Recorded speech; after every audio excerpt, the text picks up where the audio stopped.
मेरी याददाश्त पूरी तरह से वापस आ गई है। पूरी आँखें, पूरे पैर अच्छी तरह से मैं चलना फिरना, हाथ पैर और खाना पीना, मेरी आँखें देखना, ना कोई चश्मा लगाना, पूरी तरह से मैं चलना फिरना सीख चुका हूँ। अभी कुछ ही दिन है मेरे पास सबको बताने के लिए। ये कि मैं जब स्कूल में पढ़ा करता था तो गणित जो मैथ्स होता है वो पढ़ा करता था, और फिर भी टीचर हम हँसना मज़ाक ये करा करते थे स्कूल में। तो टीचर हमें बाहर निकाल के रखते थे, बाहर निकाला करते थे स्कूल से। तो मैं खिड़की से छुप कर लिखा करता था। मुझे मैथ समझ में नहीं आता था। मैं पिताजी से कहा मैं क्या कर सकता हूँ?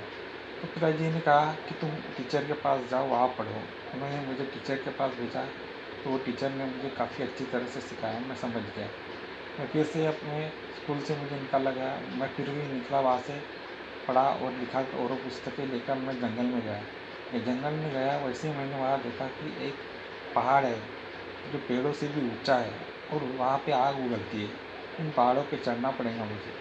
तो मैं उन पहाड़ों पे चढ़ा, चढ़ते चढ़ते चढ़ते किसी तरह चढ़ा, और आखिर आखिर ऊपर तक चढ़ने के बाद मैं नीचे देखा कि आग उगलती है।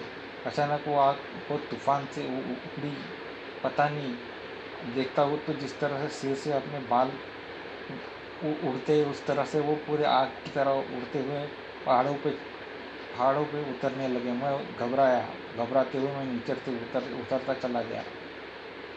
शायद लोगों को मुझ पर विश्वास नहीं हो, मैं लेकिन उतरा और जब वापस अपने घर में चला गया।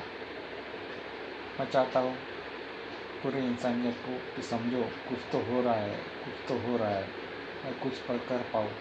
अगर मैं कर पाऊँ तो कुछ समय में कर पाऊँगा, ज़रूर करूँगा। मैं अपना अगली बातें कुछ दिनों में समझूँगा क्या कर सकता हूँ, और उसके बाद मैं आपसे बात करूँगा।